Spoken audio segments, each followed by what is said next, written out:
ever pour your heart and soul into something, build it from the ground up, but secretly dream of, not doing it forever? Today, we're cracking the code on building a business that isn't just a success story, but a magnet for buyers when you're ready to move on to your next adventure. It's the difference between having a job, even a fulfilling one, and building a valuable asset.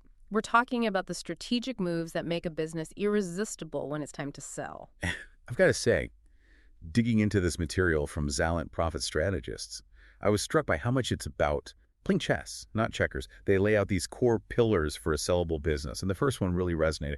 It's all about the revenue. But here's the thing. It's not just about hitting those hockey stick growth curves. It's about proving your income is built to last. You got it. Consistent revenue is like a siren song to buyers. It whispers, this business is predictable, reliable. Come invest with confidence. A single year of explosive growth, that could be a fluke. But a steady upward trend, that shows your business model works. It's like the difference between a flash in the pan and a slow, steady burning fire, right? Exactly. Take those e-commerce businesses that boomed during the pandemic. Some were smart. They used that surge to diversify their income streams, maybe added subscriptions or built out a broader product line. They automated their supply chains, so they weren't at the mercy of, say, a single supplier in a global hiccup. They were thinking long-term, building a machine designed for consistent performance. Which brings us to the next core pillar, profitability. And Zalent really hammers this point home. EBITDA is king when it comes time to sell. Now, I know for some people, EBITDA might sound a bit like a mythical creature, but trust me, it's worth understanding. It really is EBITDA, earnings before interest, taxes, depreciation, and amortization. Cuts through the noise of accounting jargon to reveal the core profitability of a business. Buyers fixate on it because it shows how much cash the business is actually generating from its operations before all the financial wizardry comes in. So, it's like peeking under the hood and seeing a finely tuned engine. Instead of a bunch of bells and whistles that might mask underlying problems. Precisely. Imagine a restaurant chain that's pulling in decent revenue, but their costs are through the roof. Then they streamline their menu, negotiate better deals with suppliers, maybe even tweak their layout for efficiency. Suddenly, their EBITDA is looking much healthier. And they're way more attractive to a buyer because they're not just surviving, they're built to thrive. Okay, so we've got the revenue stream flowing nicely, and the profit engine is humming. What's the next thing that makes a business irresistible to buyers? This one is absolutely critical, and it can be a stumbling block for a lot of entrepreneurs. Operational efficiency. Can your business function smoothly, effectively, without you there every step of the way? Because if the answer is no, that's a massive red flag, right? It's like the entire business is held together by duct tape and the owner's sheer willpower. And buyers can smell that a mile away. They see risk, uncertainty, and a whole lot of headaches if they acquire a business that's overly reliant on the owner. Let's say you've got a logistics company that's killing it, but the owner is still manually planning delivery routes, handling every client interaction, basically being a bottleneck. A smart owner would invest in route optimization software, build out a customer service team, and create systems that don't require their constant attention. That's what makes a buyer say, okay, this business is ready to scale, even without the founder at the helm. It's about working on your business, not just in it, right? Building systems that create value, regardless of who's pulling the levers. Exactly. It's about proving to a buyer that the business's success is replicable and sustainable. This is where things get really interesting to me, because now we're moving beyond the numbers and talking about the human side of building a sellable business. And I know from Zalent's materials, a big part of that is leadership and company culture. Absolutely. Because at the end of the day, a business is only as good as its people. Buyers are looking for a strong leadership team in place, people who can steer the ship, make strategic decisions, and ensure a smooth transition. It's about having a deep bench, right? So it's not a one-person show. Exactly. A diverse and experienced leadership team reduces risk in the buyer's eyes. It tells them the business isn't overly reliant on a single individual. Imagine a tech startup where the founder is a coding genius, but has zero interest in managing people or building a sales team. They might be brilliant, but their business is vulnerable. Now, if that founder brings in a seasoned COO, a VP of sales, and empowers them to build out their departments, that's a different story. They've shown they can delegate, build a team, and create a structure for growth. And that's incredibly appealing to a potential buyer. It demonstrates a commitment to building something that's bigger than any one person. Okay, so we've got strong leadership, Right. which naturally leads us to company culture. Yeah. Now, This one always felt a bit nebulous to me. How do you quantify something like culture and make it a selling point? It's a great question, and it's something a lot of business owners struggle with. It's tempting to think of culture as perks, ping pong tables, free snacks, casual Fridays, but those are just the surface. True culture, the kind that attracts buyers, is about shared values, trust, and a sense of purpose. It's about creating an environment where people are excited to come to work, not just counting down the minutes until they can escape. Absolutely. And a strong culture is something that can be measured, even if it's not always immediately obvious.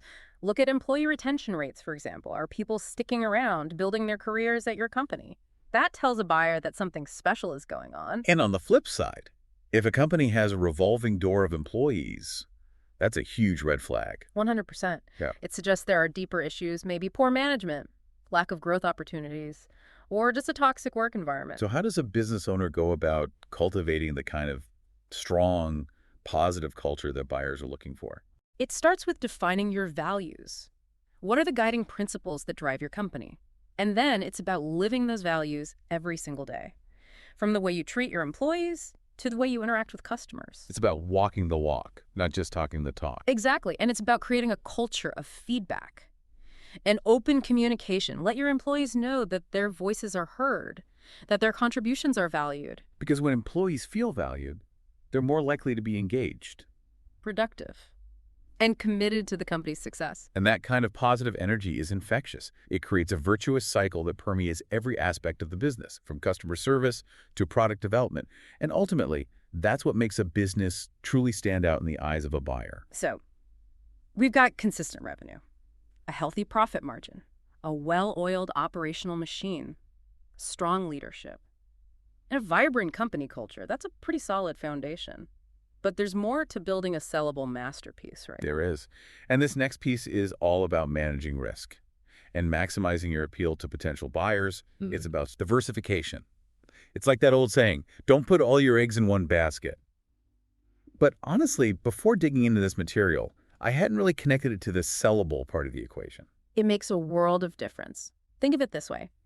A business with a single revenue stream, reliant on one product or one huge client, that's a precarious perch. A savvy buyer sees that vulnerability instantly. Because if that one thing goes south, the whole business could crumble. It's like building a house on a fault line. You might get away with it for a while, but the risk is always there. Exactly. Now imagine that same business, but they've strategically branched out. Maybe they've expanded their product line to target different customer segments, or they've developed a recurring revenue stream through subscriptions or service contracts. Suddenly, they're much more resilient. And much more attractive to a potential buyer. Because even if one area of the business takes a hit, they're not left scrambling. It's the beauty of having multiple income streams. Absolutely. And this principle applies not just to revenue streams, but to your product or service mix as well. Being a one-trick pony might work for a while, but it limits your growth potential and makes you more susceptible to market shifts. Can you give me an example of what that diversification looks like in action? Absolutely. Imagine a company that makes high-end fitness trackers. Great product, loyal customer base, but they're facing increasing competition. Now, let's say they take a page from the diversification playbook. They could introduce a more affordable fitness tracker to appeal to a wider market. They could develop a subscription service that offers personalized fitness plans and coaching based on the data collected by their trackers. Maybe they even create an online community where users can connect and motivate each other. They've gone from selling a single product to offering a whole ecosystem, a platform for health and wellness. That's smart. Exactly. They've spread their risk, created new revenue opportunities, and positioned themselves as a much more compelling investment to a potential buyer. It's like going from a solo act to a full orchestra. You've got more instruments, more range, and a much richer sound. I like that analogy. It's about creating a business that's adaptable, multifaceted, and positioned for sustainable growth. Which leads us to another key pillar in Zalant's framework, intellectual property. And this one seems especially crucial in today's business landscape, where competitive advantages can disappear overnight. It's more critical than ever. We're talking about patents, trademarks, copyrights, trade secrets, all those legal instruments that protect your unique innovations and give you an edge in the marketplace. It's about building a moat around your business, right? Something that makes it harder for competitors to copy you or steal your market share. Exactly. And this is where a lot of entrepreneurs, especially in the early stages, might not be thinking strategically enough. They're so focused on building a great product or service that they forget to protect the very thing that makes them special. So, let's say you're a software company that's developed a revolutionary new algorithm. What steps should you be taking to safeguard that intellectual property? First and foremost, they need to consult with an experienced intellectual property attorney. Seriously, this is not the time for DIY legal work. A good IP lawyer will help them determine the best course of action, whether it's filing for a patent, registering a trademark, or implementing robust trade secret protocols. Because neglecting this step could mean leaving millions on the table when it's time to sell. Absolutely. Imagine two tech startups with similar products and market traction. One has meticulously protected its IP, securing patents for its core technologies. The other hasn't given IP much thought. Which one do you think will command a higher valuation from a potential buyer? It's a no-brainer. The company with the robust IP portfolio signals a deep understanding of its competitive advantage and a long-term vision for growth. And that's incredibly valuable. Buyers aren't just looking for a good idea, they're looking for a defensible business model, a company that's built to withstand the inevitable competitive pressures. It's about demonstrating that your success isn't fleeting, that you've got the legal framework in place to protect your innovations. Precisely. And in today's data-driven world, intellectual property extends beyond just patents and trademarks. It also encompasses your proprietary data, those unique insights and information that give you a competitive edge. We're talking about the data gold mine, right? The kind of information that can be used to personalize customer experiences, optimize marketing campaigns, and even develop new products and services. Exactly. Imagine an e-commerce company that has painstakingly built a customer data platform that captures everything from browsing history and purchase patterns to demographic information and social media activity. They've used this data to create a highly personalized shopping experience, resulting in increased customer loyalty and sales. That's incredibly valuable. It's like having a crystal ball that shows you what your customers want before they even know it themselves. And when it comes time to sell, that kind of sophisticated data infrastructure and the insights it generates become a major asset. It's not just about selling a product or service anymore. It's about selling the intelligence that drives those offerings. Exactly. The company that can harness the power of data, analyze it effectively, and translate it into actionable insights. That's the company that's going to win in the long run. And when it's time to exit, those data assets will be worth their weight in gold. So, we've covered a lot of ground here. From diversifying revenue streams to building a fortress around your intellectual property. But there's one last crucial piece of the puzzle we need to discuss. And it's all about the numbers. You're talking about financial health and transparency, and you're absolutely right. This is where the rubber meets the road.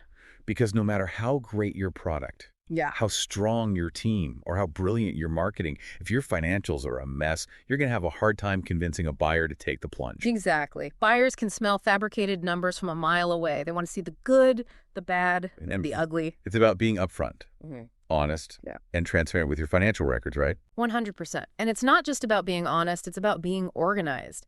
You need clean, well-documented financials that are easy to understand and audit.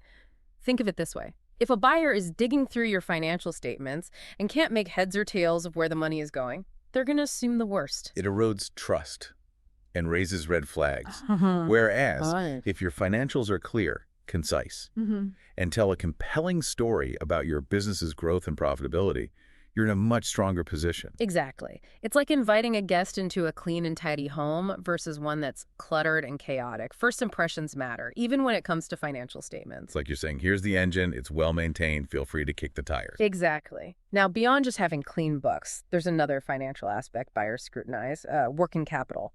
This is the oxygen a business needs to breathe day to day. It's about having enough readily available cash to cover immediate expenses, like payroll, inventory, those surprise invoices that pop up. Because even a profitable business can run into trouble if they don't have enough cash on hand to keep things running smoothly, right? Right. Imagine a software company that's landed a huge contract, their biggest one yet, but their payment terms are net 60 days. Meanwhile, they've got developers to pay, servers to keep running, and that marketing campaign they need to launch, that's where strong working capital comes in. It's the buffer that allows them to keep growing without hitting those cash flow crunches. And I bet a savvy buyer is going to ask, how healthy is this company's working capital? They'll practically demand to see the cash flow statements. It's a sign of financial stability and operational efficiency. A company that's constantly scrambling to make payroll, that's a red flag. But a company that's got a handle on its receivables, its payables, its inventory turnover, that's a company that knows how to manage its money. It's like the difference between someone living paycheck to paycheck and someone who's built a solid financial foundation. Perfect analogy. Okay. We've laid out the core pillars of building a sellable business. Now, let's shift gears and talk about the actual exit strategy. You've built this incredible asset. You're ready for your next chapter. How do you make the most of this pivotal moment? This is where I'd imagine emotions can run high. It's more than just a business deal at this point. It's your baby. You're absolutely right. It's a huge decision, and timing is critical. The market ebbs and flows. Valuations fluctuate. Selling at the peak. When buyer demand is high for your industry or niche, that can make a world of difference in your sale price. It's like surfing. You don't just paddle out and hope for the best. You wait for the perfect wave. Exactly. And just like you need to read the waves, you need to understand the buyer landscape. Who are the potential acquirers in your space? What are their motivations? Because a competitor looking to expand might be willing to pay a premium compared to, say, a private equity firm looking purely at the numbers. Right? Exactly. Understanding the different types of buyers and what they're looking for is essential for crafting the right strategy. And that's where seeking expert advice, someone who understands the M&A landscape, can be invaluable. Absolutely. An experienced advisor can help you identify potential buyers, navigate the complexities of the deal, and ultimately get the best possible price for your business. So, you've negotiated the deal, signed on the dotted line, popped the champagne. Now what? This is the part a lot of people forget to think about. Life after the exit. It's easy to get caught up in the excitement of the sale, but you need a plan for what comes next. For many entrepreneurs, that involves figuring out what to do with their newfound wealth. Because suddenly having, say, a huge influx of cash, that can be as daunting as it is exciting. Where do you even begin? That's where sound financial advice is crucial. You need a plan to protect and grow your earnings, from tax-efficient strategies to diversified investments and estate planning. It's about making sure that this windfall sets you up for long-term financial security, not just a short-term spending spree. Exactly. And beyond the financial aspect, there's the emotional and personal side of exiting a business. It's often an emotional roller coaster. You've poured your heart and soul into this venture, so it's natural to feel a sense of loss, maybe even a bit of an identity crisis. It's like closing a chapter. And for some entrepreneurs, that can be a bigger adjustment than they expected. Absolutely. That's why it's so important to think about what truly excites you, what you're passionate about pursuing now that you have the freedom and resources to do so. Yeah, some people might be perfectly content with a quiet retirement, while others might be itching to dive into a new venture, maybe become an angel investor, or mentor the next generation of entrepreneurs. Exactly. There's no right or wrong answer. It's about designing your next chapter, one that aligns with your goals, values, and aspirations. So, to wrap things up, if there's one key takeaway you want listeners to remember from this deep dive, what would it be? Building a sellable business is about playing the long game. It's about making strategic decisions today that set you up for success tomorrow, whether that's continued growth, a smooth transition to new leadership, or a lucrative exit that allows you to pursue your passions. It's about building something of lasting value, something that transcends the day-to-day grind and creates a legacy for yourself and your team. Exactly. It's about building a business that's not just successful, but built to thrive, no matter what the future holds. That's such a powerful thought, and it perfectly encapsulates everything we've talked about today. Thank you so much for taking us on this deep dive. It's been incredibly insightful. My pleasure. I always enjoy exploring these crucial aspects of building a business that's built to last.